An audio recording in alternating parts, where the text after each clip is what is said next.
Olá, pessoal. Estamos em mais um episódio do nosso PodPEC. É o podcast da Pernambuco Consultora.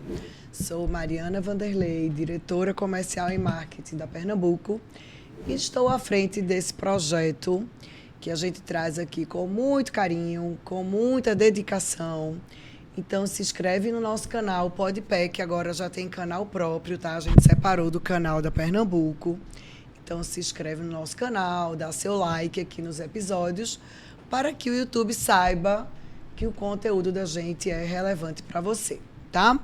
E aproveita e comenta aqui sobre os episódios, sugere convidados e enriquece esse projeto que a gente quer levar muito à frente, certo? E hoje estamos com um convidado que, para mim, é uma honra, viu? Você pode não saber, mas é para mim uma honra, porque desde que eu já estou no mercado imobiliário há 20... A gente vai falar de idade de tempo muito não, né, Castilho? Mas eu já estou aí no mercado há 22 anos, mais ou menos, 23 anos. E desde que eu entrei no mercado imobiliário, você sempre foi nossa referência em economia no estado. E eu me lembro demais do meu pai dizendo: olha, tudo que você quiser saber, minha filha, sobre o que estiver acontecendo na economia, você leia, no mínimo, você tem que acordar e ler a coluna de Fernando Castilho. Então, Castilho, muito obrigada por estar aqui com a gente, à frente desse projeto. E você é uma referência, né? Eu sei que você está no grupo JC, eu vi seu histórico há 45 anos lá, não é isso? Então, muito obrigado, e você é uma referência para a gente. Mas me conte aí um pouco sobre você, sobre sua vida, um pouco. Bom, que bom, Mariana, que você lê a JC Negócios, só para você ter aí uma ideia. Com esse nome, com essa marca lá no Jornal do Comércio, ela está desde 1998, portanto, mais de 26 anos. Mas eu já estou na profissão há 46. Eu sempre digo que foi a única coisa que eu aprendi a fazer para não ter que trabalhar. Então você se diverte trabalhando? Me divirto trabalhando. Esse é um problema que eu gosto de fazer. Eu não considero uma coisa, o trabalho, um problema. E eu sou aquele profissional 7/24. Naturalmente, eu não faço economia. Eu tomei a decisão de não ser economista, porque na época tinha um embate intelectual muito grande, e você, na universidade, você podia se filiar a uma corrente da economia. Eu disse: não quero fazer isso. Fiz a minha graduação. Quando eu completei 60 anos, tomei a decisão maluca de fazer um mestrado, porque... Eu vou esperar eu completar 60 anos, então, para eu fazer o meu. Eu fazia 60 anos, e quando eu cheguei em casa para dizer que eu tinha saído, eu estava de férias, e disse: olha, eu vou olhar na universidade, que eu estava querendo fazer alguma coisa sobre mídias sociais. E chega um momento em que você tem que se reinventar, se refazer. E eu me lembro que eu cheguei em casa e disse: olha, eu me inscrevi num mestrado. Aí minha mulher disse: você tem ideia de que seja um mestrado? Eu digo: não, mas eu já me inscrevi. Como ela tinha experiência com educação, ela disse: olha, é terrível, porque você tem uma dificuldade enorme, não é fácil fazer um mestrado, principalmente um mestrado profissional. O que era para levar 2 anos virou 3, e eu tive que moldar toda a minha rotina de trabalho, porque eu tinha que acordar às 4 da manhã para estudar até às 7, e depois para escrever a dissertação, que não foi dificuldade, mas eu também tinha apanhado um tema que era um tema de WhatsApp. Então eu fiz uma pesquisa, minha dissertação hoje deve ter uns 2.000 downloads, mas basicamente porque eu criei uma metodologia para você analisar o WhatsApp. Mas a minha paixão é jornal, eu gosto de jornal. Claro que depois, com o tempo, você entra no digital, e eu fui um dos pioneiros a entrar no digital, mas eu já fiz TV aberta, já fiz TV fechada, faço internet e agora faço todas as mídias. Mas sempre voltado para a economia, né, Castilho? Sempre voltado para a economia. Agora, quem escreve sobre economia, naturalmente é curioso sobre tudo. Você não pode desvincular a economia de política, a economia da sociedade, a economia do meio ambiente, muito antes da palavra ser na moda, e você não tem ideia de que economia você está falando de gente. Alguns jornalistas esquecem, falam na planilha, na tabela, mas economia é contar boas histórias de gente. E gente que está preocupada em crescer, evoluir, tudo. Então, se eu pudesse dizer assim, definir, o que é que você gosta de fazer? Só eu gosto de escrever economia, eu gosto de contar histórias.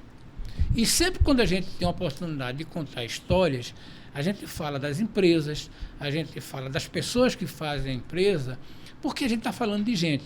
Então, se você perguntar, você escreve economia? Não, eu escrevo sobre gente. Até porque a economia ela é empurrada por empresas e por pessoas. É isso né? aí, porque é preciso entender, eu sempre digo isso, olha, eu faço palestras, às vezes faço seminários, não faço seminário público, tenho algumas restrições contratuais para fazer esse tipo de coisa, eu só posso fazer palestras. Dar aula, que eu não quero dar aula, mas eu sempre digo o seguinte, olha, é importante a gente ter presente o seguinte, a gente precisa fazer as coisas que seja útil. O jornalismo é uma função que você pode ser útil para as pessoas. É muito emocionante para mim quando eu vejo que alguém lê uma matéria que formou opinião sobre aquilo que eu escrevi. E eu sempre conto dizendo o seguinte, olha, eu escrevo sobre tudo, mas eu sempre procuro ter os melhores conselheiros. E as melhores fontes são aquelas que dão todas as informações e no final do telefonema da conversa diz assim, olha, não bota meu nome. Essa é a melhor que tem, sabe por quê? Porque, primeiro, ele está comprometido, não está se comprometendo com o público, mas está se comprometendo comigo. E se ele disser uma bobagem, ele sabe que eu tenho autoridade para cobrar. Mas eu sei que no dia seguinte ele vai ler o texto e vai se sentir ele falando.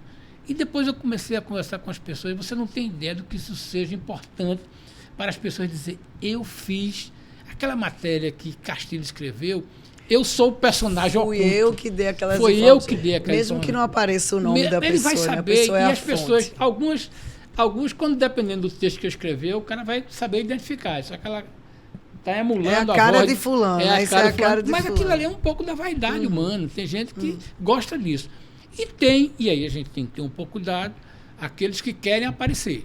Normalmente essas pessoas querem dar a informação dele, mas às vezes eles estão mais preocupados com eles mesmos do que com a informação. Aí, depois de um tempo, a gente aprende a filtrar. E me diga uma coisa, sempre vejo você, né, no JC Negócio, nos seus comentários, falando do mercado imobiliário. Né?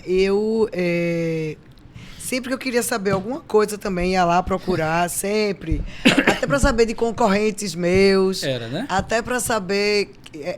por onde eles iam. Por onde eles estão indo. Vai lá, lê Castilho, que lá vai ter pelo menos uma luz e você depois vai procurar as informações. E qual é a tua relação com o mercado imobiliário? Olha, como é que você vê eu o quero mercado? dizer a você que se eu fosse... Eu sou um péssimo comprador de imóveis, né? Eu não fiz bons negócios com imóveis, porque eu realmente gosto de... Mas, olha, é uma coisa que começou há muito tempo. Eu comecei escrevendo... Será uma curiosidade que a pessoa sabe tanta informação e de repente não usa para si? Olha, eu era repórter, eu comecei repórter de economia e começaram a pedir para fazer umas matérias sobre lançamento de imóveis, de mercado, e eu comecei a me interessar pelo tema. Eu não sou bom aluno de matemática, mas eu gosto de tabela, eu gosto de conversar com números, de entrevistar planilhas, entrevistar relatórios. Eu tenho essa paciência e traduzir aquilo ali é uma coisa que me dá muita alegria. E eu comecei a me interessar por isso. Me lembro que eu participei dos primeiros movimentos da ADEME, quando começou a catalogar informações, a pegar relatórios. E quando você lia os relatórios, tinha boas pautas, porque dizia que, de repente, o bairro de investimento não era mais Boa Viagem. Era Piedade, ou que era o Pina, que mais recentemente, ou que era Casa Forte. E aquilo ali, quando a gente olhava, a gente via que as empresas estavam apostando naquilo ali. E é importante observar duas coisas. Recife é uma cidade muito pequena, Mariana. Tem menos de 500 quilômetros, parece. Não, acho que é minúsculo, é quase um bairro, a cidade quase toda. Quase um bairro, eu não estou querendo me lembrar aqui o número, mas veja bem, é um distrito. Então, o que você faz na cidade... Quando você tira a área da cidade, você tira a parte alagada, você tira a parte que é de construção, a parte de morro, o que sobra para construir é muito pouco. Então, o metro quadrado aqui é caro, é porque faz muito tempo que deixaram de fabricar terra no Recife. A gente brinca com isso. Mas é uma coisa interessante. Então, eu acompanhei o movimento das construtoras e das imobiliárias buscando áreas para construir. A empresa que você faz parte, ela estava pesquisando áreas, ela estava vendo, estava sendo pioneira. E isso começava a ser interessante. De repente, você via um empresário que dizia, vou construir naquele bairro. Aquilo não é uma matéria legal, eu ia lá fazia aquilo, né? E isso era importante porque isso foi condicionando essa questão da cidade. Então, Recife é uma cidade que foi conquistada ao mangue, né? Não foi ao mar, mas foi ao mangue.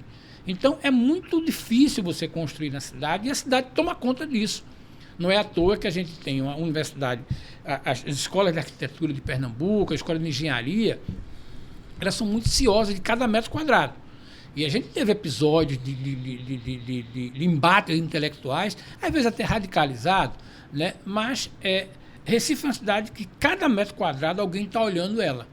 E às vezes hoje, aí, extrapolando para o tempo de hoje, me incomoda porque algumas regiões da cidade que estão muito bem equipadas do ponto de vista de trafegabilidade, às vezes até de saneamento, né? Parte de saneamento e elas básico, foram né? esquecidas ou o mercado não está trabalhando isso.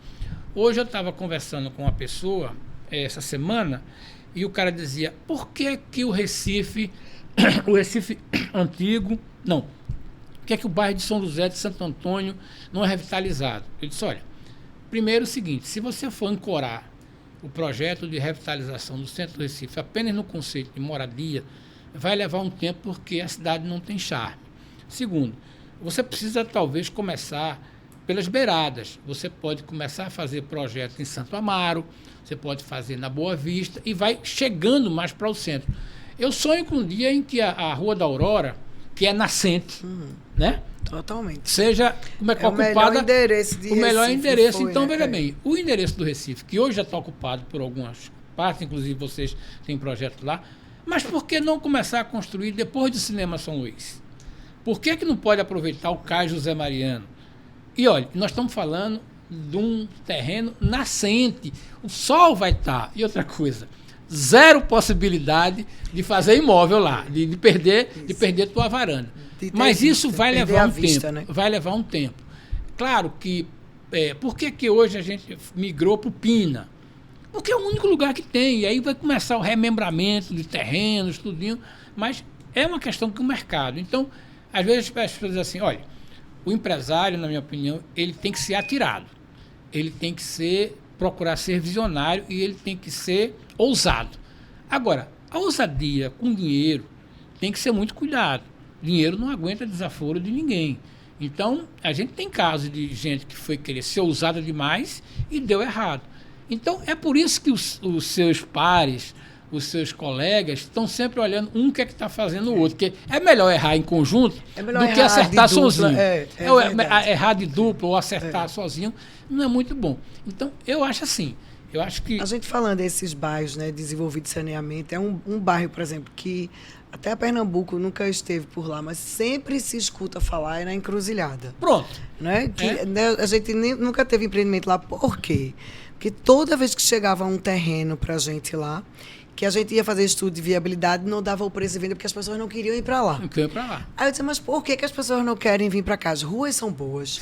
As ruas são lá, tem saneamento, tem acesso, tem ônibus na porta, acesso a Caminhão Magalhães, acesso a tudo, a Zona Norte, tudo.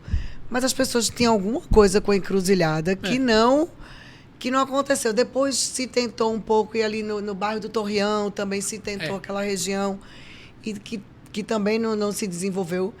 E termina que você lança um empreendimento, por exemplo, hoje, nas Graças, que já é extremamente ocupado, e todo mundo quer ir para lá, né? Então, todo mundo não quer ir para um vetor de desenvolvimento.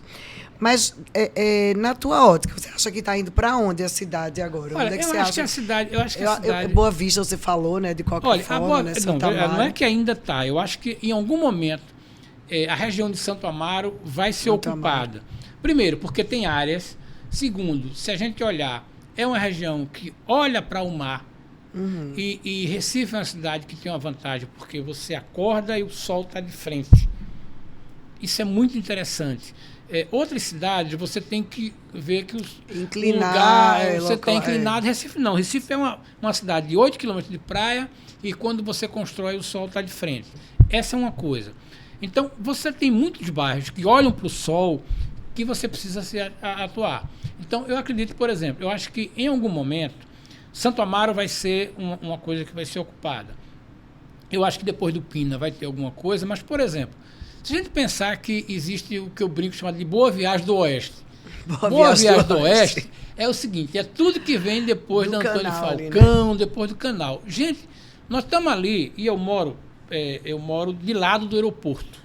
Eu moro na avenida paralela ao aeroporto. E eu vou para a praia quando eu quero, eu vou para coisa. Então, aquela região dali, da Imbiribeira, em algum momento ela vai. Tem gente lá que começou a querer fazer um prédio desse de forma de concreto. Né?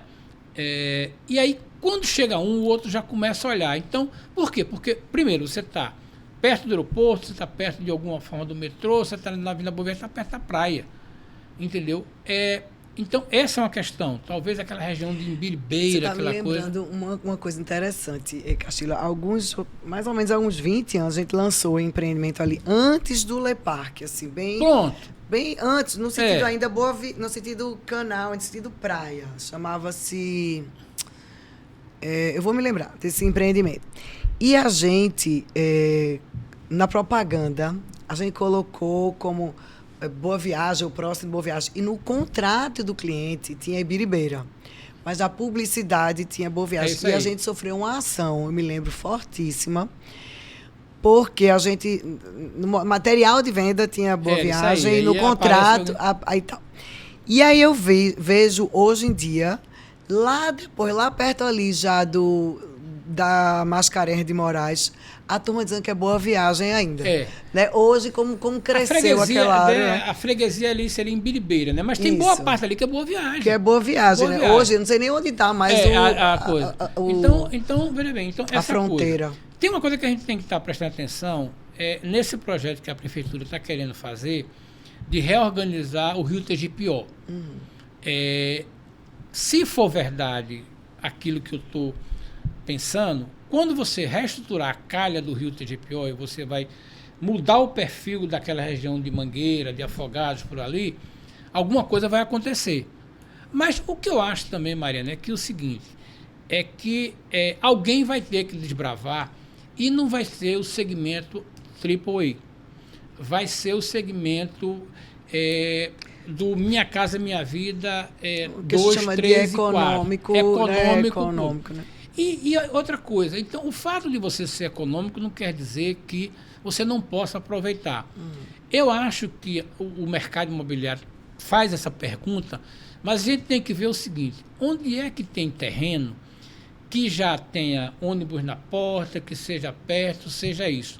E aí o mercado vai ocupar aquilo. Eu acho que Recife não tem nova fronteira. A gente está citando Santo Amaro porque ainda tem alguns terrenos grandes.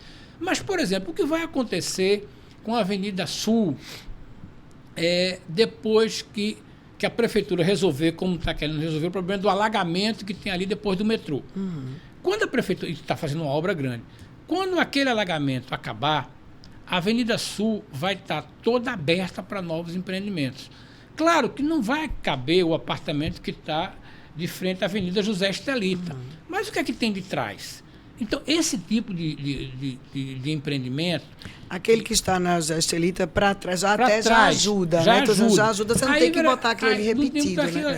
Aquilo ali está perto, pode ter um metrô, uma coisa, tudo isso.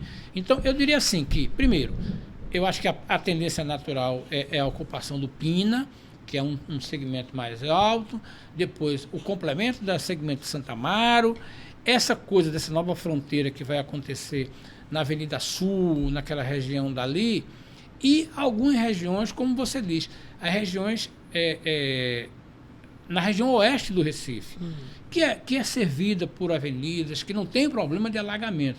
E a gente tem que ficar olhando o seguinte, onde é que a prefeitura vai recalcular esse rio Tegipió, né, que vai ali na Avenida Recife, o que é que vai acontecer? Porque se aquela região dali, você faz a retificação do rio, na região ali do bairro da Mangueira, de Afogados, daquilo ali, você abre uma perspectiva do empreendimento do imóvel, não um movimento mais caro, mas de classe média mesmo. E a gente vai ver o que é que vai acontecer com essa região do bairro de Estância, de Afogados, que são bairros que estão, primeiro, não tem alagamento, segundo, tem transporte. Transporte, né? Se você resolver a questão como a prefeitura está querendo fazer a ratificação. Agora, tem uma coisa que a gente tem que começar a pensar, e eu acho que é importante os atores. A gente precisa de ponte. Por que ponte? E outro dia eu estava conversando com o prefeito, ele disse... Você falou que Recife é minúsculo, e já de cara já... O problema é ponte. Veja bem, se você tem boa viagem e você quer ir para Areias, se você tem alguma coisa lá, você tem que primeiro passar por toda a Avenida Mascarenhas de Moraes, pegar, e ali não tem ponte. Então, a prefeitura fez um estudo dizendo que nós estamos precisando de pelo menos 12 pontes. E isso aí é que trava o trânsito da gente. Imagina a quantidade de veículos que hoje em Casa Forte que tem que ir para ir buscar uma ponte para cruzar o rio para o outro lado. Eu acho que a próxima administração vai ter que começar a pensar nisso. Quantas pontes a gente precisa e não pode se contentar em fazer uma ponte só. Tem que fazer mais pontes, porque quando você faz mais pontes, aí a cidade flui e aí aparecem novas áreas de também não tem como uma ponte durar 3 mandatos, né? E uma outra ponte coisa, dura 4 mandatos, você não vai ver nunca. Você tem uma ideia, a última ponte que a gente está inaugurando agora é uma ponte lá em Casa Forte. A próxima ponte vai ser ligando Areias a Imbiribeira, que vai dar um Casa fluxo. Forte, é aquela do 17 de agosto. Essa 17 de agosto que está lá 3 mandatos. Sim. Não faz isso, não faz sentido. Quando ela funcionar, a cidade vai fluir por ali. E aí gera mercado imobiliário, porque o problema hoje é que tem gente que não quer morar naquela região, porque para sair das Graças, para sair daquela região, é muito ruim. O cara perde muito tempo, não é? Então, se você cria, então, talvez é como se diz. E aí, eu até estava provocando com os colegas da ADEME. Vocês precisam dizer ao prefeito o seguinte: olha, nós estamos precisando dessas pontes aqui. E quando você faz ponte, a cidade começa a fluir. Desafoga, né? A gente tem muita dificuldade. Se você olhar direitinho, eu fiquei pensando... hoje virou uma falácia dizer que Recife é a cidade do Rio das Pontes. Não. Recife é a cidade que não tem as pontes suficientes, porque onde a cidade cresceu e não se multiplicaram. Não se multiplicou. Pontes. Essa coisa interessante, Castilho, do incentivo da prefeitura, essa região mesmo de Santo Amaro. Lá, o coeficiente de construção, antes da lei nova, né, de outorga, era 5 vezes o terreno, né? Coeficiente 5. Vocês têm empreendimento lá? Tem, a gente tem mais de um. Mais de um. Só que o que acontece? A prefeitura disse, eu quero desenvolver, na época, né? Santo Amaro. Vou colocar aqui coeficiente 5, porque as empresas vão querer construir aqui, porque vão multiplicar sua rentabilidade, enfim. Só que não pensa que as pessoas têm que querer morar lá. Eu não posso construir para ninguém. Não vai. Né? Eu tenho que construir para quem queira. Né? Então, 2 coisas quando a gente desbravou aquela região. Primeiro que a gente não conseguiu colocar o coeficiente. Seria terrível se a gente tivesse colocado... Todo o coeficiente. Ia ser se transformar num cartão postal, uma construção super de baixo... a paisagem, é isso aí. Ia ser péssimo. Então, eu nunca consegui lá colocar... Acho que teve um empreendimento que a gente conseguiu colocar 4, perto de 4, e o outro nem 4. Imagina se tivesse chegado a 5. Né? Então, assim, não adianta só botar o coeficiente, que a gente vai transformar o cartão postal numa coisa ruim. É isso mesmo. E segundo, quando a gente... Hoje em dia não, que já tem muita coisa lá, mas quando a gente foi Foi pioneiro. Demais. A gente desbravou ali, não tinha absolutamente nada. Né? Então, assim, não adianta colocar o investimento privado lá, botar incentivos se não desenvolve a parte de infraestrutura, porque senão não vai casar. Né? É isso aí. Eu acho que, corroborando tudo que você está dizendo, eu acho que Recife, Pernambuco, de uma forma geral, a gente pode falar depois, tem uma dificuldade muito de embalagem. Claro que nós somos uma cidade que estamos fazendo 500 anos, mexer na cidade do Recife é uma coisa complicada, porque tem muito patrimônio tombado, o que não quer dizer preservado, quer dizer que tem muita coisa que está tombado, porque tem uma legislação muito dura, que é muito triste a gente ver um imóvel especial de preservação, né? IEP, né? Isso. E que o dono simplesmente não tem mais condições de manter, e às vezes toma uma decisão radical, bota lá uma coisa. Quando, na verdade, aquilo poderia deprecia deprecia o lugar. o lugar. Então, e às vezes é muito fácil um movimento dizer assim, vamos transformar aquilo no IEP. Sim, mas você está esquecendo o dono do imóvel, ele tem condições de manter aquilo. Esse é um problema que está muito no centro da cidade. O grande problema do centro da cidade, e eu tenho ouvido as pessoas, eu acho legal toda mobilização da prefeitura, do movimento do Recentro, mas o grande problema do centro da cidade é titularidade. E aí, aquilo ali foi construído na região de 40, 50, e a maioria dos imóveis ali estão na mão de herdeiros que não têm capacidade nem de pagar o IPTU. Então, não adianta você chegar e dizer assim, vai fazer isso, para fazer retrofit, aquilo ali. E tem muita coisa que foi comprada também no fio do bigode, né? Fio que do é aquela bigode, história que não escriturou, aí a construção não dá para fazer. Como é que você vai restaurar aquilo ali? Vai levar muito movimento. Talvez um movimento que pudesse ser tentado é, por exemplo, será que o governo não pode ir para lá? Será que alguns prédios que estão hoje na Guararapes, na Avenida Conde da Boa Vista, será que na Dantas Barreto, não dá para secretarias que o governo loca imóveis, não vai para lá?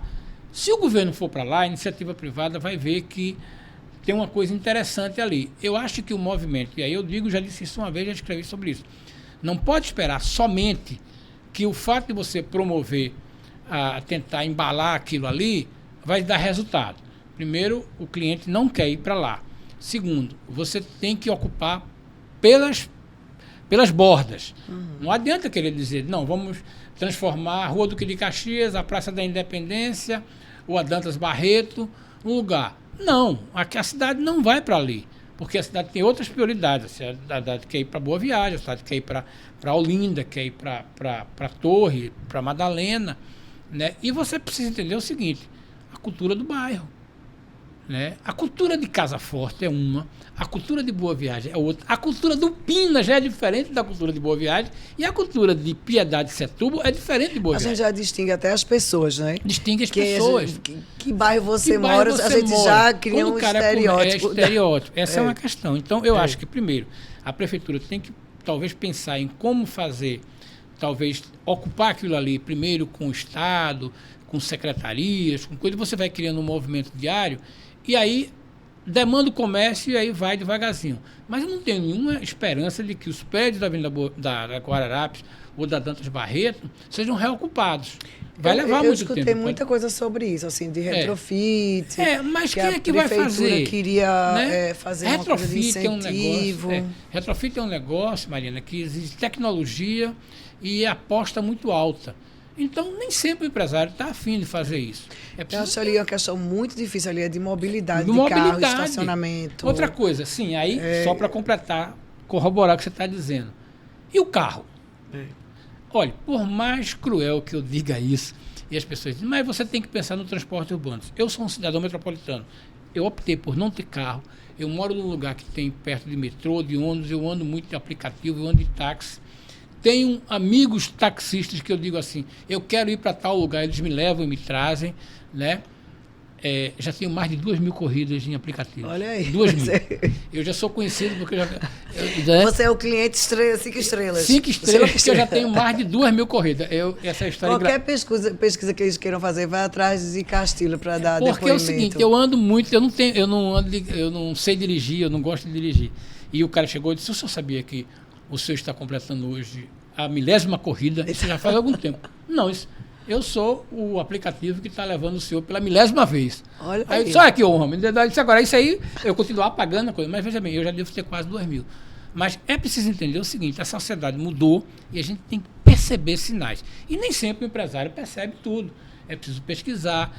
A dose de ousadia que a gente fez no começo da nossa conversa é dizer o seguinte, você tem que ser ousado, mas não pode ser atirado. Você não vai querer fazer uma coisa. Ser desbravador também toda hora e ousar isso toda hora. Porque aí é o seguinte, aí você quebra a cara. É um custo altíssimo que você paga para muito caro, é muito caro. E outra coisa, energia, esperança, expectativa, e quando aquilo não volta... Haja resiliência. Haja resiliência, entendeu? Então é aquela história. É muito fácil você pegar uma onda, acertar, fazer. É por isso que os seus colegas, né? O que é que a Pernambuco fez? Pernambuco foi por ali. Então, vou chegar perto dele porque eu sei que aquilo ali vai lá, estuda, pesquisa.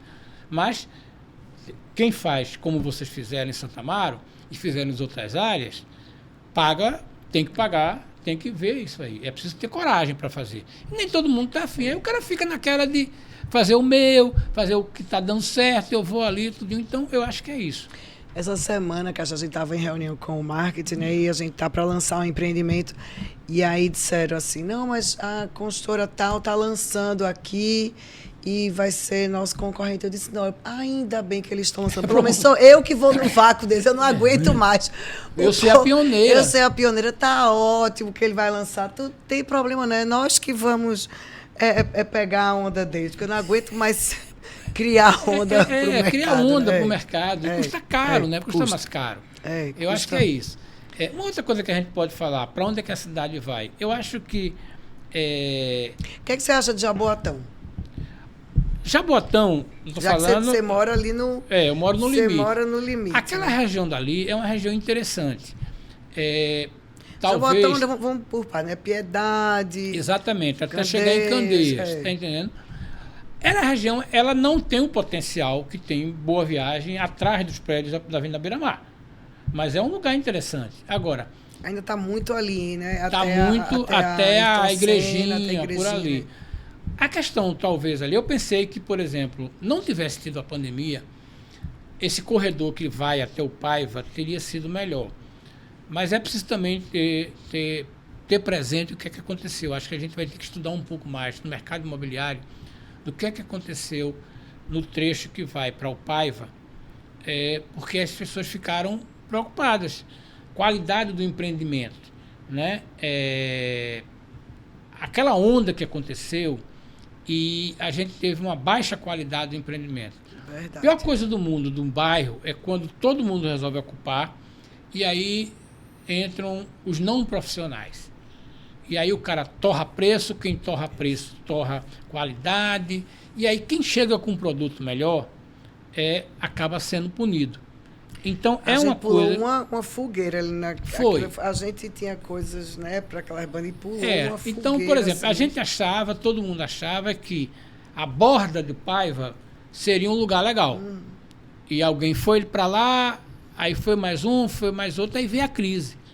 Depois da crise, né, veio a questão da pandemia. E aí a gente vai ter que repensar alguma coisa, porque você, melhor do que eu, viu como as pessoas mudaram o conceito de morar. Eu me lembro que quando a gente falava, e você participou desse movimento, a sua empresa participou. Eu dormi em casa. Quando veio para morar em casa, quando você veio trabalhar em casa, mudou o conceito todinho. E aí a gente entende hoje porque você no seu apartamento quer ter um espaço para você trabalhar. E não quer ser incomodado, porque é muito ruim. Essa história do home office é muito boazinha na teoria. Quem tem filho sabe a dificuldade que é ser home office. Quem tem... É muito bom home office no ar-condicionado. Num quarto fechado. No fechado. E chega às 12 horas, alguém diz, olha, o almoço está pronto. Não é assim. As pessoas não moram nisso aí. Da casa com os filhos sem né? É uma jornada. É muito difícil. Essa coisa. Então, isso modificou muito. Claro que as pessoas querem trabalhar home office. Eu gosto de trabalhar home office. Agora, eu gosto de gente. Porque chega um ponto de que o home office em casa é muito chato. Porque você deixa de conversar, perde até... É muito comum perda de assuntos intrafamiliares. E a gente não pode esquecer que a gente está no mundo de telas. E aí o fato de você estar trabalhando em casa...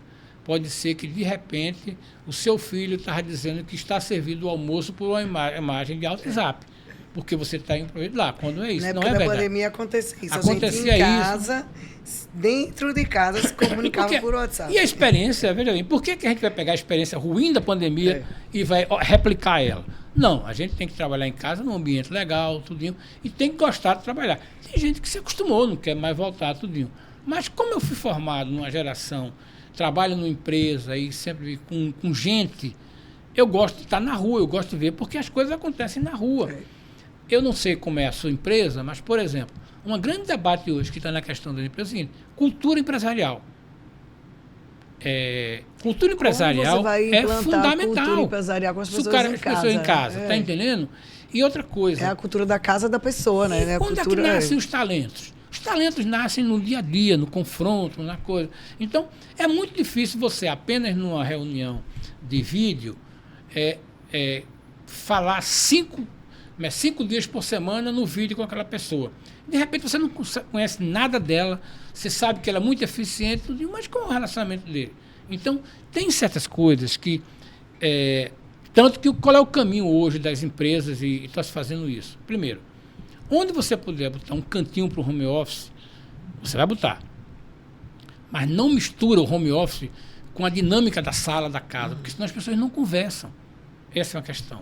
Segundo, o fato de você botar tudo home office, você pode simplesmente transformar a tua casa no inferno. Porque ela vai girar todinho em função do home office e a família vai ficar em segundo lugar. Que era o momento de se encontrar. Que era o momento de se encontrar. Tá entendendo? Eu estou fazendo um hábito agora, que é o seguinte, eu não vou para refeições com telefone. Então, eu estou no refeitório do jornal, eu deixo meu telefone na minha bancada. Quando eu estou em casa, não tô na hora do almoço. Eu não uso o telefone na hora do almoço. Isso é uma questão. Nas refeições, eu faço isso. Por quê? Porque senão você acaba trabalhando mais do que você precisa e a gente descobre a inutilidade da gente quando a gente vê que a gente deixa o telefone lá e não acontece absolutamente nada. Quando a gente volta, tá tudo igual. Tá tudo igual, não precisa aquela coisa. Então, eu acho que essa é uma questão de comportamento, que as empresas precisam perceber isso, né? Primeiro, como é que você vai construir um imóvel que ele seja agradável, sabendo que em algum momento ele vai ser home office? É preciso pensar isso. É preciso saber que... Eu particularmente, na época eu me dei muito bem com home office, muito. Castilho, eu adorava trabalhar de home office. Mas eu sabia que eu era um em um milhão. Isso. Quando a gente começou a voltar a trabalhar, na hora da diretoria, eu era a única... Que vinha presencial. Não, que defendia home office. Era a única. Porque eu funcionei muito bem. Eu parecia um trator trabalhando. Eu também. Eu ligava Todos o computador... Nós 14, 16 horas por dia. 6 horas e de boa, assim, aí parava na hora do almoço, almoçava, fazia exercício todos os dias, voltava. Eu era um trator ambulante. É verdade. Quando a gente voltou, tem que ter home office, tem que ter home office. E fui voto vencido. E tá bom, fui voto vencido, vou aceitar. E mandei minha turma todinha vir trabalhar. Hoje em dia eu já não consigo mais imaginar. Fui assim... Eu com certeza hoje não acredito mais. Na nossa empresa a gente praticamente não tem, mas quando a gente vai desenvolver um empreendimento, a gente tem que pensar que tem que ter um espaço para. Agora veja que interessante, todos os empreendimentos que a gente lançou, que a gente desenvolveu logo pós-pandemia, tinha o bendito do cowork lá embaixo. Nenhum foi usado para cowork. Tudo virou sala de administração, virou sala de não sei o quê. O outro lado da praia, de Muro Alto, virou tudo. Menos... Ocupação, utilidade zero. Zero. Tiraram a mesa, botaram a mesa na recepção. É isso mesmo. Botaram a mesa, virou outra coisa, menos foi um aprendizado. Então é aquela história. Esse discurso de cowork é muito interessante, mas se você for sair da sua casa para lá. Isso. Porque o cara... Imagina, o sujeito quer descer para o prédio, quer descer para o parquinho, para usar o parquinho. Não vai querer. Então, descer para trabalhar. E para fazer reunião com a pessoa. Fazer reunião. Como a gente. Mas veja bem, mas isso foi coisas da pandemia. Eu acho que a gente tem que tirar lições boas. Quando eu voltei para o jornal, eu fui o primeiro a sair e fui um dos primeiros a voltar. E sempre dizia isso: olha, a gente tem que. Eu gosto de ir porque a gente vê as pessoas. E como eu gosto muito de estar conversando com o jovem, estar dando impressão, conversando, falando sobre tudo, isso é muito bom, isso anima. Porque é muito bom você repassar conhecimento, você tentar passar isso. Eu acho que a gente pode pensar nesses empreendimentos com essa lógica. Tem que ter? Tem que ter. Agora, esquece essa história de querer achar que o teu apartamento vai ser o lugar de tu trabalhar. Não, o teu apartamento é o lugar de tu viver com a família. Excepcionalmente, num espaço, você vai ter um lugar para você trabalhar. Se a tua empresa quer que você trabalhe, tudo bem. Agora, não vai achar que, como é que se diz? O centro, eu vou tentar dizer assim, o centro da tua casa não pode ser o escritório. O centro da tua casa tem que ser o a local tua casa. Aquilo ali é o outro família. ambiente. Ô, Castilho, uma coisa que a gente discute muito aqui, que a gente pode trazer, é sobre, você falou agora sobre o bendito do carro, certo? A legislação hoje, ela não obriga os empreendimentos a terem nenhuma vaga. É, né? Verdade. Antes era a cada 50 metros, depois passou para 80 metros, mudando, duas, né? isso. Hoje é zero. Se a empresa quiser lançar um empreendimento todo sem vaga, a prefeitura vai aprovar. Quem manda hoje na quantidade de vagas é o mercado. É verdade. Né? Você vai lançar um empreendimento no bairro X, com vaga ou sem vaga, vai fazer diferença. O que é que você acha disso? Será que a turma vai ficar igual a você? Ou você é um em um milhão? Não. Eu acho o seguinte, a turma vai ficar sem carro, sem comprar carro? Vai ficar sem carro se o transporte urbano for bom. Claro que tem uma geração que a gente pode chamar de ZY, a Y e a Z, que não está muito afim de carro. Até porque o serviço de aplicativo completa isso. Outra coisa, quem está na juventude quer sair para beber. Isso então, é fato. Uma outra coisa que é muito comum. Antigamente, usar o carro e sair para festa significa que você podia ir para um apartamento da pessoa ou ir para um motel e você podia passar o final de semana. Hoje essa coisa está dentro de casa. Os jovens, né, os casais jovens que não são nem casados, as namoradas estão dentro de casa. Então essa é uma questão. Ponto. Então o cara quer ir para a festa para dizer assim, eu vou para a festa, eu quero me divertir, eu quero tomar a bebida que eu tomar, e quando eu pego um aplicativo e chego em casa, não vou dirigir. Claro que tem muita gente que está a fixação do carro. Essa é uma questão. Porque aquela fixação que o jovem tinha de dizer, não, eu vou pegar o carro e vou levar minha namorada para o motel. Isso não existe mais. Motel é uma atividade que está em extinção, porque as pessoas não estão indo mais. Isso é uma questão. Segundo, tem uma questão que é importante, que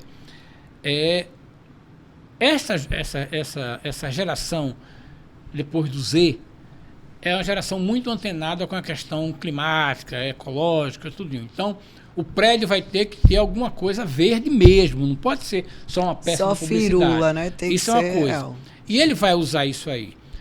Tem um negócio que é fundamental na questão hoje, que são os pets. Eu ia contar agorinha para você sobre os pets. Olha bem, os pets são elementos muito importantes dentro da casa. Essa é uma nova tendência. Você imaginou, rapaz, como é que eu vou pegar... Você deve ter visto, eu vi isso também. O cara nem pensava no pet. O pet não era uma coisa. Não. O pet hoje é uma pessoa importante, é um elemento importante, é um ser que manda nisso na família. E tem um problema, porque às vezes o cara pega um pet, daqui a pouco está 2, 3, né? E eu fico impressionada. Eu tenho um cachorro pequeno, eu já acho que dá um trabalho danado. Eu vejo gente de apartamento de 50 metros quadrados com um golden. Imagina. Mas aquilo ali, e aí é consequência da pandemia. Os pets salvaram milhares de vidas, milhões de vidas no Brasil. Esse é um fator novo. Esse é um fator novo.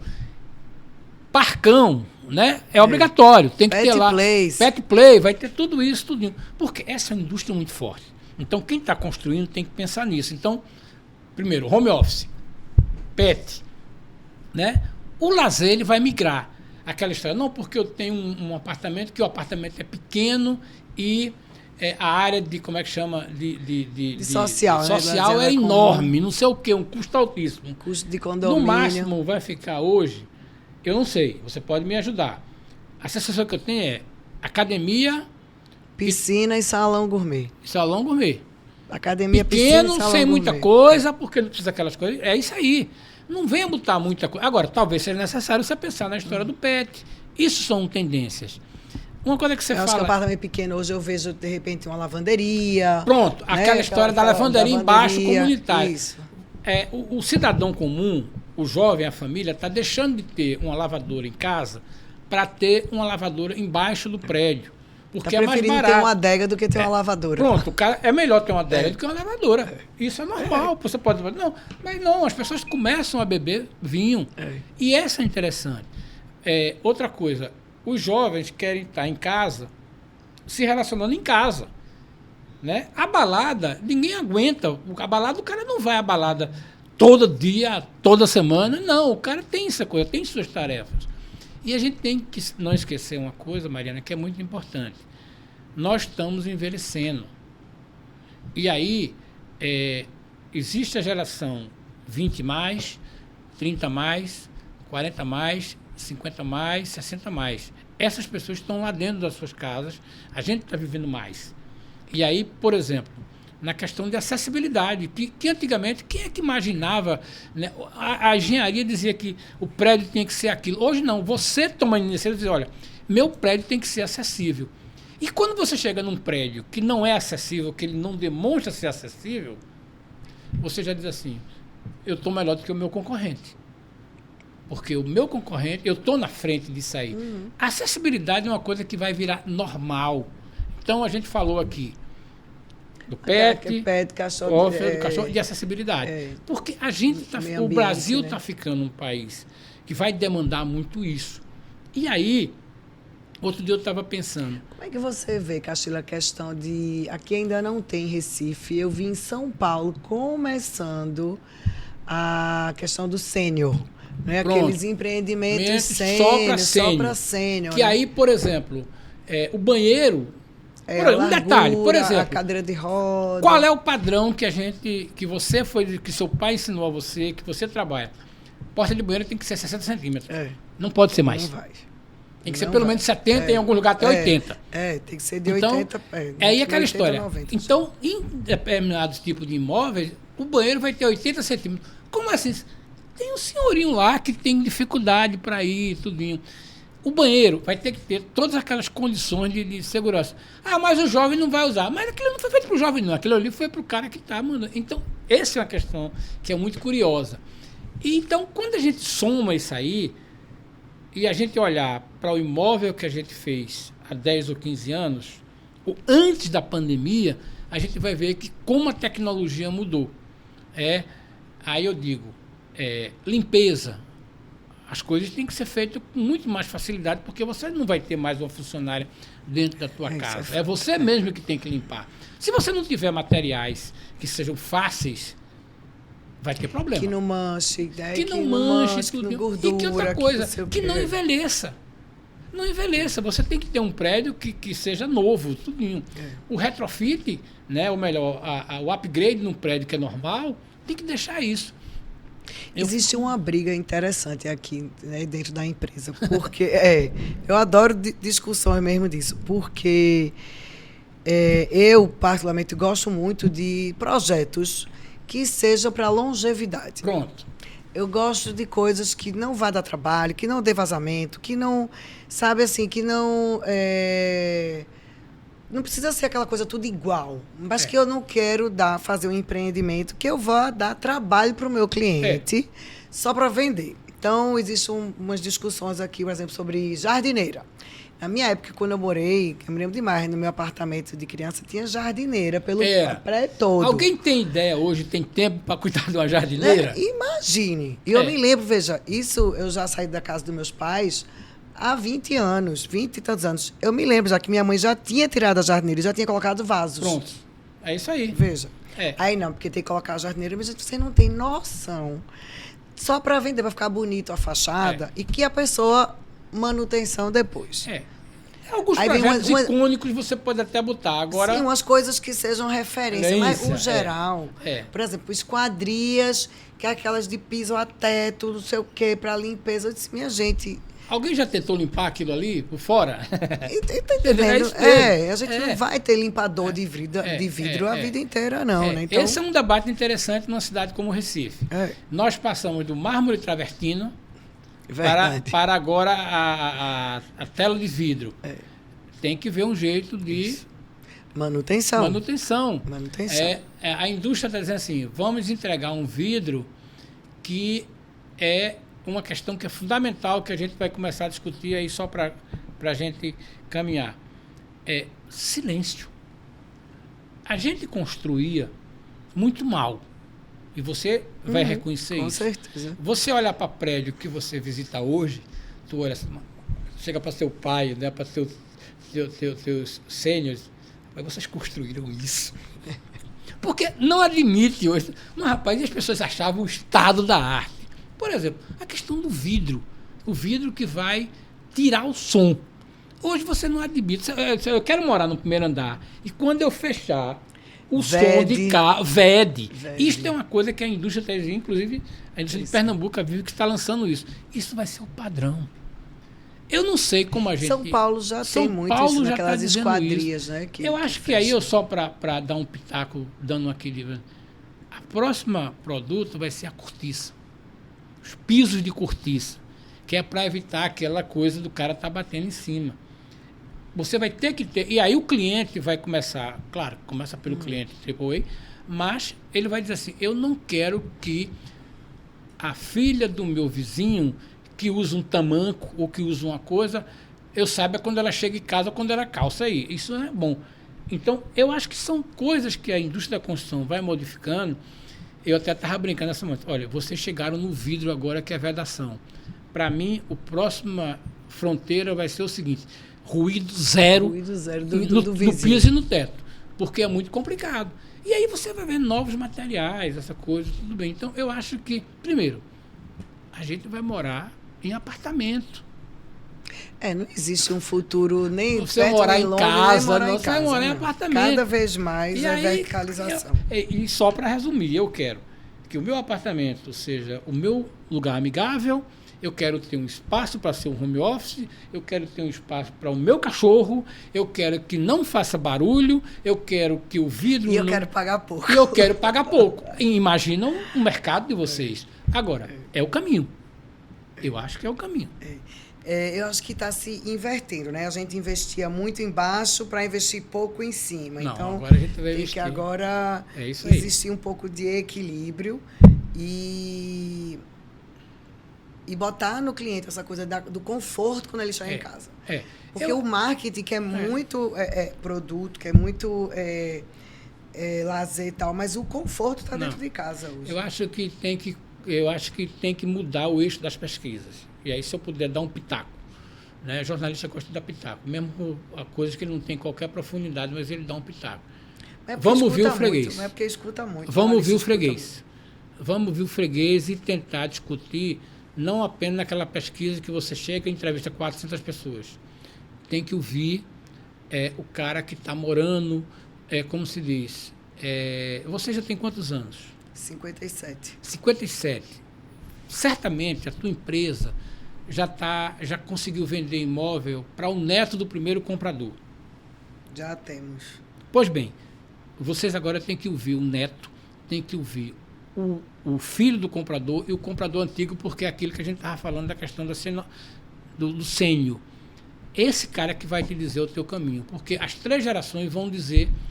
E se é verdade que os filhos estão demorando a casar, se estão morando, as namoradas já estão dentro de casa, se a ideia de ter o seu apartamento próprio está ficando retardada porque você não quer sair para morar num imóvel de baixa qualidade.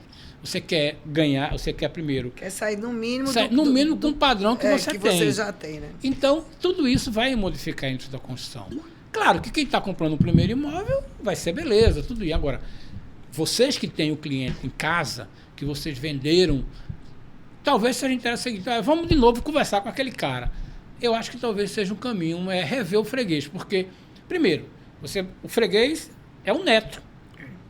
Agora, eu não posso esquecer fazer um apartamento para o neto, né, sem ver a cultura que ele vai trazer do pai e do avô. Essa é uma questão que o mercado faz. E às vezes o cara vai na mão, eu não sei se você é arquiteta, mas eu brinco muito isso. Aprendi por osmose mesmo. Não deixa o arquiteto solto. Arquiteto é uma pessoa maravilhosa, linda. Agora, você tem que dizer assim, olha, não viaja muito, porque se você deixar ele viajar, ele vai fazer a coisa para ele olhar pro como é que chama? Sim, para o cliente ver para a assinatura, para o ego. Eu tenho muito cuidado com isso. Isso é muito cuidado. Não quer dizer que você vai respeitar o arquiteto, não. Porque tem gente que chega a radicalizar. Eu quero... Não. E para a empresa também. Para a empresa eu tenho que ter cuidado para não ser só uma vaidade da Pernambuco Construtora, de ter um prédio lindo, maravilhoso, mas quem vai morar não sou eu. São outras famílias. Eu né? acho que esse é um caminho que a gente tem que pensar. Semana passada a gente fez um evento super interessante. Agora que eu escutei que você gosta de conversar com jovens, eu adoro conversar com jovens também. A gente fez um evento semana passada num restaurante. A gente colocou jovens na faixa de 25 anos para falar sobre investimento imobiliário. Pronto. Por que eu fiz esse evento? Porque eu só escuto de jovem que não tem dinheiro para comprar um apartamento, né? Que isso não é para mim, que isso não sei o quê. E aí eu fiz um comparativo, todo mundo ficou assim olhando para mim, né? Porque eu fiz um comparativo, vamos aqui, ó, durante um ano. Réveillon de Carneiros, quanto é o ingresso? Carvalheira na Ladeira, quanto é o ingresso? Viajar para, não sei, show do Coldplay, quanto é o ingresso? E aí mostrar para os jovens que é uma opção.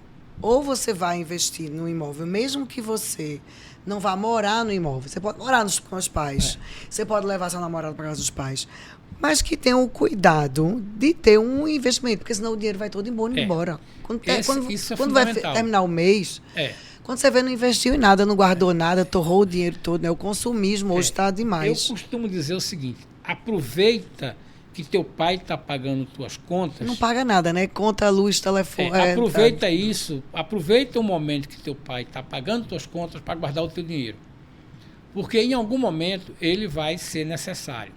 Então, é muito, muito importante que seja educação financeira, que mostre isso, porque... Se o jovem não começa a comprar... Antigamente ele pensava em comprar um carro. Mas por que não pensar em comprar um imóvel ou ir para... pedir uma sociedade com o pai? Né? Então é aquela história. Eu acho que toda sociedade que o cara faz com o pai para comprar imóvel é um bom negócio não para o pai, mas é bom para o filho. Então quer dizer, olha, eu aguento pagar isso aqui. Né? Quanto é que você me dá?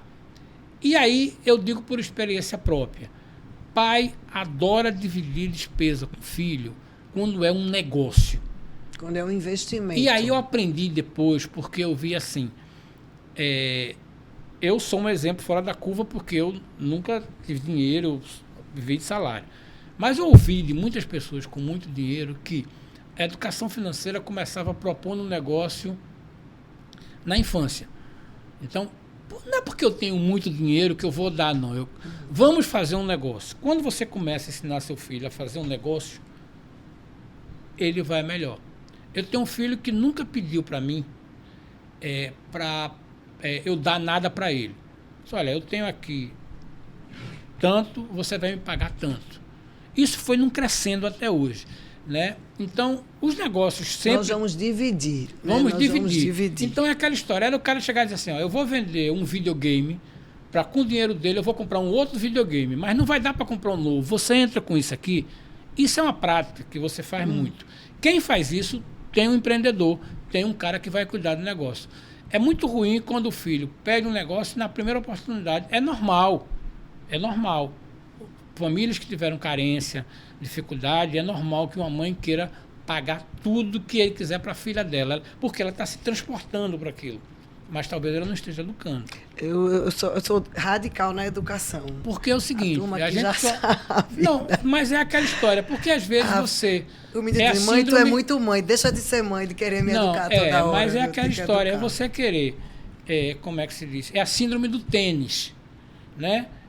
O cara quer comprar o melhor tênis. Tudo bem, mas me diga uma coisa, tu vai entrar quanto com isso aí? Porque, primeiro que se você começa a dar tudo, você não educa. E quando você não educa, o cara vai levar essa deseducação para a vida inteira dele. E aí o pai vai ter que sustentar o cara a vida inteira.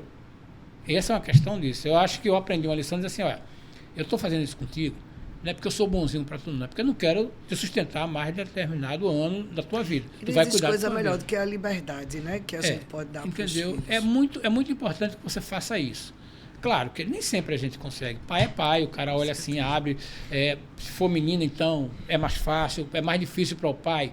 O menino é muito mais... a mãe é muito mais sensível à demanda do filho do que da menina, embora ela seja parceira, mas o pai é que banca as coisas da menina. Isso é natural do ser humano, uma coisa tudo. Agora, é importante você dizer isso, ensinar o valor do dinheiro. Sabe por quê? Porque quem tem muito dinheiro não só aprendeu a gastar bem, como ensinou a manter ele. O segredo da vida é você saber manter o dinheiro. Se você conversar com as pessoas que tiveram muito dinheiro, que tiveram muito sucesso, eles ensinaram seus filhos a ter dinheiro. Quando você falha, a fortuna vai embora. No boleto compulsório, eu falo, olha, arruma um boleto compulsório de um investimento, porque senão quando você vê, já não tem mais nada. Vai, tá entendendo? E é muito ruim você dividir frustração de filho. Poucas pessoas pensam nisso. Mas é muito ruim para um pai dividir a frustração do filho dele que não conseguiu. E que é culpa que ele vai se sentir porque não conseguiu fazer alguma coisa. Eu acho que isso é uma lição que a gente tem que pensar muito para dizer assim, vamos dividir junto, porque a gente erra junto, a gente acerta junto. E nós estamos falando de dinheiro. Dinheiro não aguenta desaforo de ninguém. Dinheiro mal investido nunca mais volta. Meu pai sempre me dizia isso. Um dinheiro mal gasto, minha filha, nunca mais volta. Nunca mais volta, mas pode voltar outro. Daqui que você recupere o mal gasto. Eu aprendi com um amigo que é do setor do mercado imobiliário a frase que eu repito sempre. Dinheiro não aguenta desaforo de ninguém. É verdade. Se você não respeitar ele, é isso aí. Castilho, para a gente ir para os finalmente, me diga aí, o que é que está acontecendo em desenvolvimento do nosso estado, de Recife? Olha, eu sou um... O que é que está acontecendo aí? Eu acho que eu sou um otimista irrecuperável. Eu acho que irrecuperável, então adorei essa, vou anotar para mim. Otimista irrecuperável. Eu acho que a civilização sempre caminha para frente. Eu acho que as pessoas... eu acredito nas pessoas.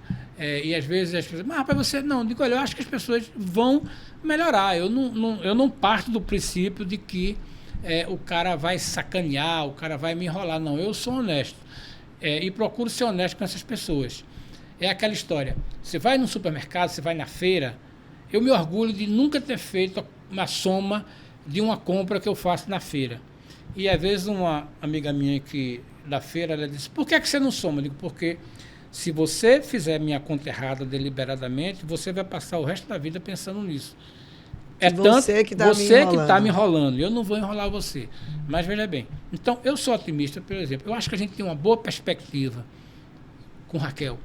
Eu acho que os números vão melhorar para ela, o governo tem condições de ser melhor, porque, primeiro, que ela é séria, o propósito dela é interessante, eu acho que ela é muito exigente com as coisas que ela faz, mas mudou o governo, ela teve que implantar o jeito dela, não é simples, não é fácil. Agora, ela tem uma condição de que ela vai trabalhar daqui para frente, se ela organizar, e ela está organizando a casa, eu acho que ela tem chance de trazer coisas. Não está desenhado aquilo que vai ser de grandes empreendimentos, mas eu acho que ela está lançando as bases. Está plantando uma semente saudável. A gente tem que reconhecer, é muito difícil para uma mulher viúva, mãe de adolescente, que a vice é uma mulher também. A gente não tem ideia. Eu tenho brigado muito, Mariana. Uma vez eu disse a uma fonte minha, o que é que você acha dessa mulher? Eu digo, vamos parar por aqui. Porque a tua frase, essa mulher, é altamente misógina e altamente preconceituosa. Já começa pela Esse essazinho que você botou aí, eu vi um cara dizer de Dilma Rousseff e eu não gostei.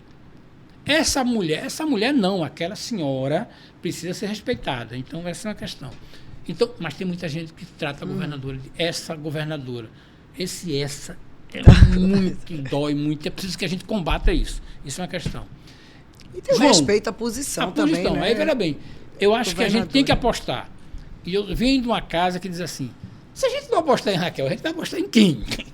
Essa é uma questão. Né? Se não acreditar, pelo menos no que ela está fazendo aqui, vai trazer algum benefício. Eu acho que João tem todas as chances, além de ser reeleito, de fazer o que ele está fazendo melhor. Tem uma coisa, só para resumir. João não tem o ranço de ser servidor público. Ele não está preocupado com o quinquênio, o anuênio, com as férias, com a gratificação.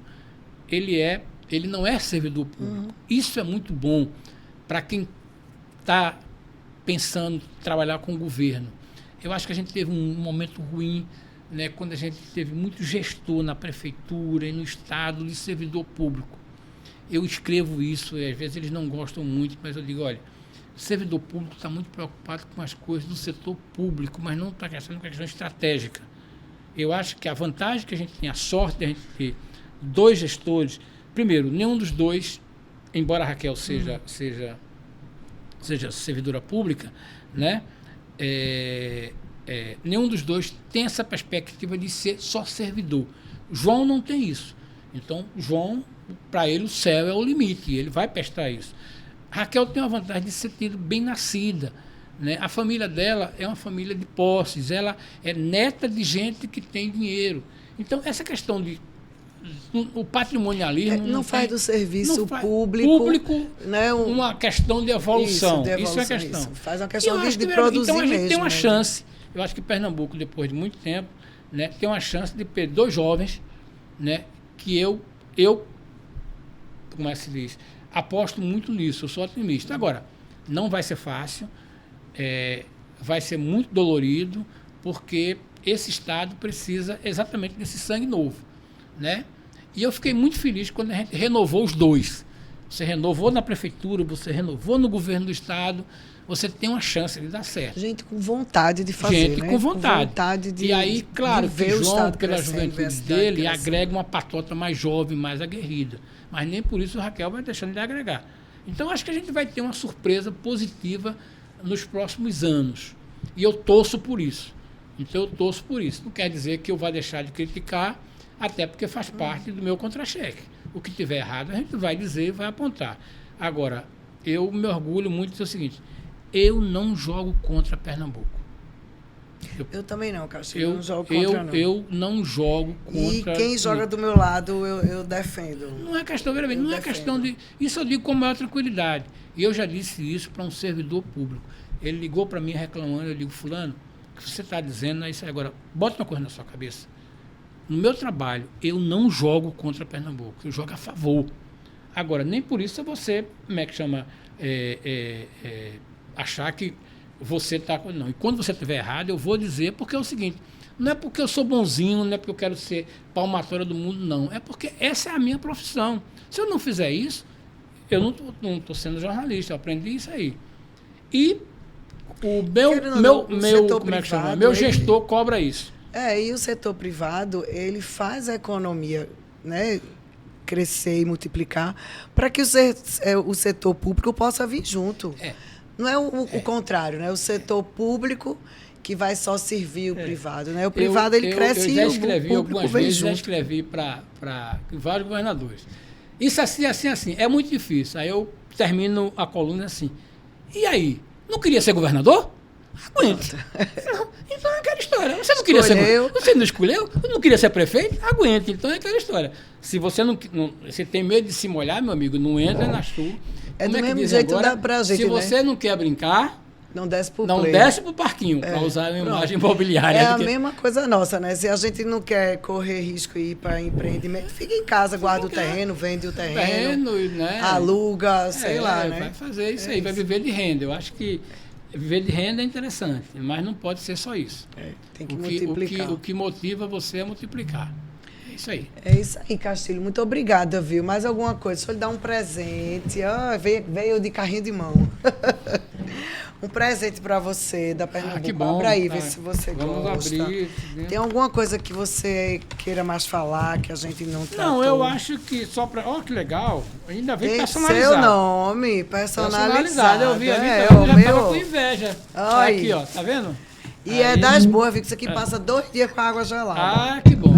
Vamos testar logo aqui. Tudo já passa 2 dias. Eu queria dizer uma coisa que é o seguinte. Eu acho importante esse tipo de proposta de vocês, que é trazer pessoas com alguma informação para trazer para o seu público e para seus clientes. Eu gosto desse tipo de conversa. O tempo passou, fluiu, a gente fez, nem percebeu qual foi o tempo, mas é importante a gente ter presente o seguinte: a contribuição no mercado imobiliário é muito importante, porque a gente vende sonho. Então, a sociedade brasileira, ela tem no imóvel o seu grande sonho, né? Famílias se realizam quando compram a casa própria. famílias se realizam E às duas vezes é uma vezes. só na vida inteira, né? Famílias se realizam muito mais quando ajudam a comprar a casa dos filhos. Tá entendendo? Então é aquela história. Imóvel é um negócio que é preciso ser muito maltratado para ele não valorizar. É um bem de raiz.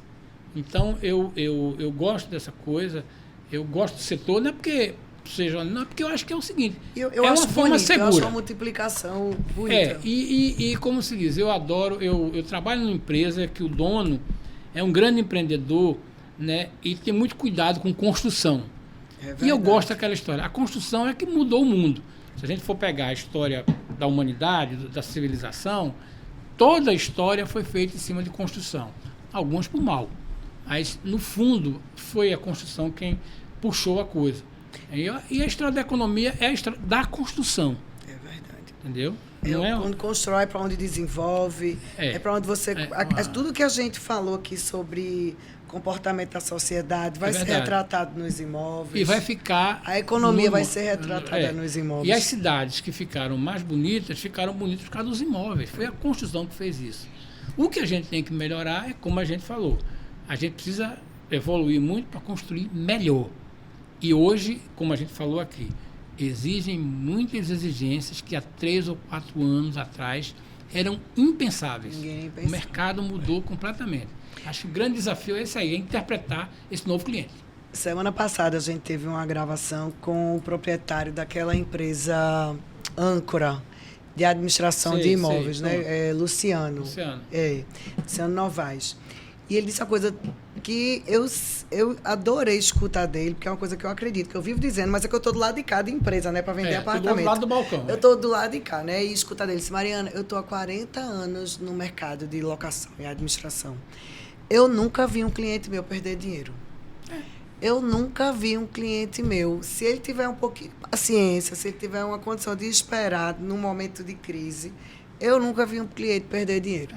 Só vejo patrimônio se multiplicar, cliente trocar por outra história. Então, não é à toa, é isso. Não é à toa que o fisco cuida tão bem da tributação do patrimônio.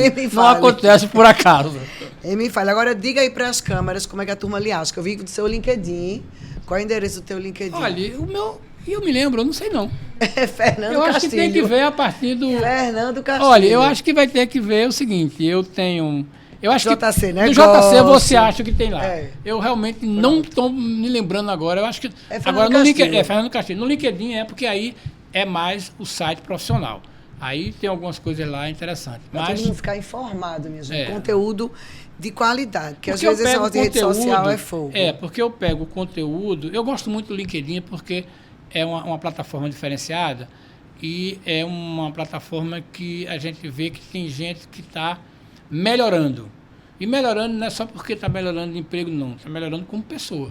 O LinkedIn eu gosto muito disso. Eu tenho todas as redes sociais, o jornal me bota em todas as redes sociais, né? Por incrível que pareça, eu tenho o TikTok, mas não me lembro do meu TikTok. Deve ser Fernando Castilho. Mas também não deve ter nada, tudinho. Aí pronto, é aquela história. Mas é por aí. Obrigada, minha gente. Obrigada. E vocês me acham no Instagram, Mariana Vanderlei 1, tem o Instagram da Pernambuco Consultora e no nosso canal do YouTube. E muito obrigada a todos.